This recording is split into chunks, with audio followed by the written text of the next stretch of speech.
இப்போ பார்த்தீங்கன்னா முட்டி வலி ப்ளஸ் நடக்கிறதுக்கு வாக்கிங் டிஃபிகல்ட்டி இருக்கிறவங்க எல்லாருமே பார்த்தீங்கன்னா அக்குபஞ்சர் எடுத்துக்கிட்டா எங்களுக்கு வந்து சும்மா அப்பத்துக்கு தான் எங்களுக்கு டெம்பரவரியாக தான் வலி போகும் போல இருக்கு, இது வந்து பெர்மனெண்ட்டாக நம்மளுக்கு ரிலீஃப் கிடைக்காது அப்படின்னு சொல்லி நிறைய பேர் பேசுறத கேள்விப்படுறேன். ஸோ நான் அவங்களுக்கு என்ன சொல்ல வரேன்னா, நீங்கள் வந்து கண்டிப்பாக ஒரு நல்ல ப்ரொஃபஷனல் அக்குபஞ்சரிஸ்ட் கிட்ட போனீங்கன்னா உங்களோட நாட்பட்ட ஒரு பிரச்சனை, அதாவது பேக் பெயினோ இல்லாட்டி நீ பெயினோ இல்லை ஹீல் பெயினோ நெக் பெயினோ எதுவாக இருந்தாலுமே உங்களுக்கு வந்துட்டு பெர்மனன்ட் சொல்யூஷன் இதுல கண்டிப்பா கிடைக்கும். அதே மாதிரி நடக்கிறதுக்கே கஷ்டமா இருக்கும். நிறைய பேர் வந்துட்டு சேர்ல இருந்து உட்கார்ந்து எழுந்திருக்கிறதுக்கு ரொம்ப சிரமப்படுவாங்க. அதே மாதிரி படிக்கட்டு வந்து ஏறும்போதும் அவங்களால ஏற முடியாது. சில பேருக்கு ஏறிடுவாங்க, இறங்குறது கஷ்டமா இருக்கும். ஸோ இந்த மாதிரி எல்லா பிரச்சனைகளுக்குமே வந்துட்டு அக்குபஞ்சர் கண்டிப்பா தீர்வு தரும். இதுல வந்து பாத்தீங்கன்னா ஏன் இதுல வந்து பெர்மனன்ட் ரிலீஃப் கிடைக்குது அப்படின்னா, உங்களுக்கு ஒரு முட்டி வலி அப்படின்னா அந்த முட்டி வலி எதனால வருதுன்னு சொல்லி ஃபர்ஸ்ட் டயக்னோஸ் பண்ணுவாங்க acupuncturist.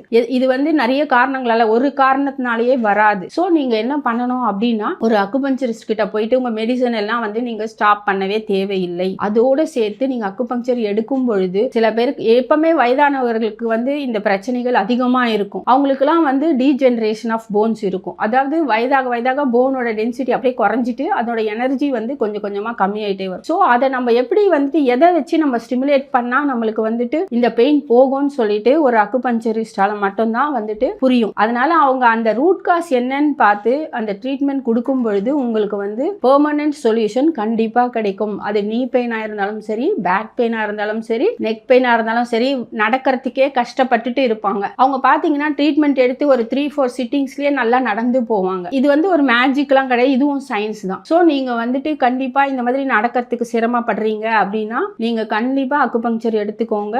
Plus any kind of pain உங்களுக்கு இருந்தாலும், தலைவலி, நெக் பெயின், இல்லாட்டி கையில ரிஸ்ட் பெயின், அந்த மாதிரி ஆங்கிள் பெயின், எந்த பெயினா இருந்தாலும் நீங்க அக்குபஞ்சர் எடுத்துக்கும் போது உங்களுக்கு வந்துட்டு நல்ல சொல்யூஷன் கிடைக்கும்.